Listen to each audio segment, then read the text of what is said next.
Otep à tous, bien-aimés frères et sœurs, nous allons aborder les points critiques de la première prestation de Donald Trump en tant que 47e président des États-Unis d'Amérique.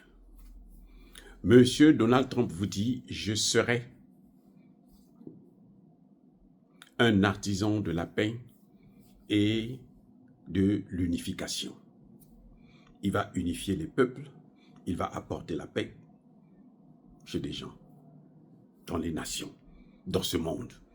Il dit que mon mandat là va être caractérisé par ça. C'est formidable comme idée. Mais M. Donald Trump vous parle de la paix, du cessez-le-feu. Ce n'est pas la paix. Hein. Le cessez-le-feu, ce n'est pas la paix. Il dit arrêtez maintenant de vous battre et puis on va régler les problèmes. Régler les problèmes, c'est quoi? C'est libérer les otages. Il a bien précisé qu'à cause de lui, on va libérer les otages. Les otages ont commencé à être libérés. Mais il n'a pas parlé de la création d'un État palestinien. Les amis, soyons sérieux. Soyons sérieux. Est-ce qu'il règle un problème? Non. Il règle le problème de ses amis. Il règle le problème d'Israël, mais il ne règle pas le problème de la Palestine. La Palestine, pour lui, c'est comme si ça n'existait pas. Il règle le problème d'Israël en imposant à la Palestine un cessez-le-feu.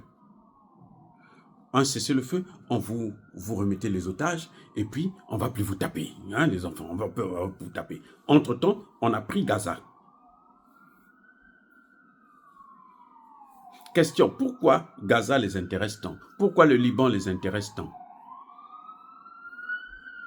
Parce que Gaza, Liban, une partie de la Syrie, il y a le plus grand gisement de gaz de la Méditerranée. C'est ça qu'ils sont en train de prendre. Maintenant, vous allez leur laisser la Cisjordanie ou, je ne sais pas moi, une partie de Gaza. Ils vont faire quoi avec?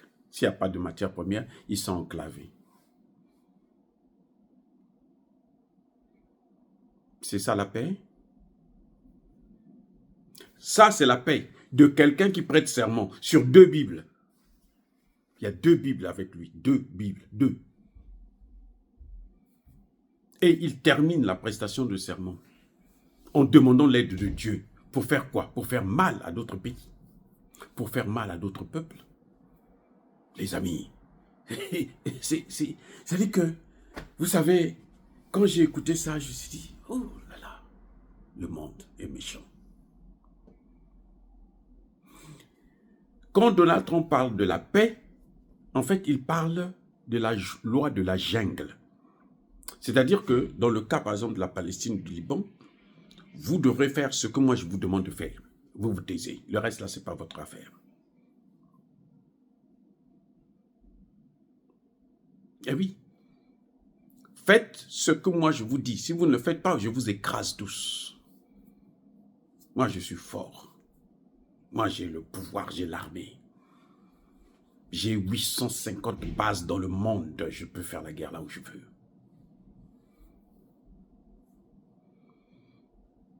La paix ne s'impose pas.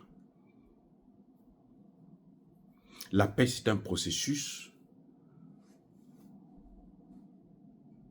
qui est l'aboutissement de négociations, hein, de compréhension de part et d'autre.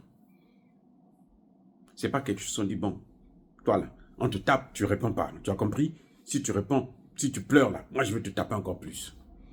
Ce n'est pas la paix, ça. Il veut se baser sur l'Ukraine. Je vais apporter la paix, arrêter les massacres. Mais comment? Comment? Il va remettre les territoires ukrainiens qui sont occupés par la Russie. Mais non, vous savez très bien que ce n'est pas possible. En fait, en Ukraine, il ne peut pas faire la guerre. C'est pour ça qu'il préfère faire la paix. Donc, là, on lui impose la paix. La Russie lui impose la paix parce que les pays de l'OTAN n'ont pas pu faire la guerre. Et lui, il veut un cessez-le-feu pour avoir le temps d'essayer de rattraper le tir. Les Russes ne veulent pas de ça. Donc, ça, c'est pas la paix. C'est pas un homme de paix. C'est pas un artisan de la paix. C'est pas un unificateur. S'il voulait la paix, il devrait dire tout de suite, l'Ukraine ne rentrera pas dans l'OTAN.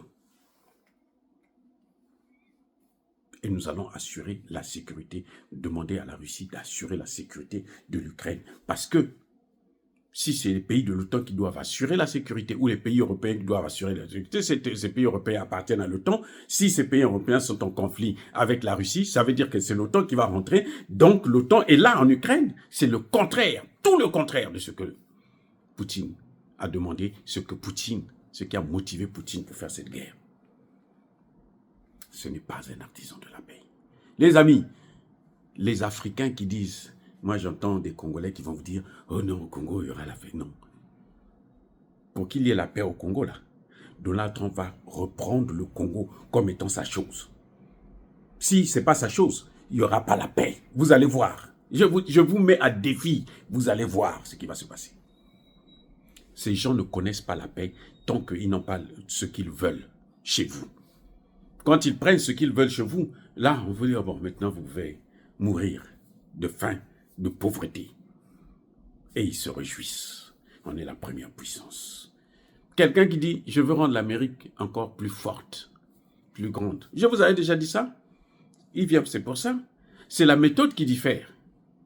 Il sera un peu plus réaliste parce qu'avec la Russie, par exemple, il sait qu'il ne peut pas gagner la guerre. Ils n'ont pas d'armes. C'est pour ça que vous voyez, ils sont obligés de faire la paix en Ukraine. Parce qu'ils n'ont pas d'armes. Ils ne peuvent pas faire la guerre en Ukraine. S'ils vont faire la guerre là-bas, ils vont échouer. Ils vont être écrasés. S'ils vont faire la guerre à Taïwan, ils vont échouer. Ils vont être écrasés. Même la guerre économique qu'il engage là, c'est pour rien du tout. Il ne pourra pas tenir. Les amis, face à la Chine a l'argent. Eux, ils n'ont pas d'argent. Ils n'ont pas d'argent. Ils sont endettés. C'est le pays le plus endetté au monde. Qu'est-ce que vous pensez qu'ils peuvent faire? Rien. Il n'y a rien qu'ils peuvent faire. C'est pas ça la paix. C'est pas ça la paix. Arrêtons de rêver, nous, Africains. Arrêtons de rêver. Préparons-nous à les affronter parce que ils vont nous faire la guerre, puisque nous avons ce qu'eux, ils cherchent. Nous avons ça. Nous avons ça. Dans toute l'Afrique, là, il n'y a que ça. Donc, ils vont nous faire la guerre.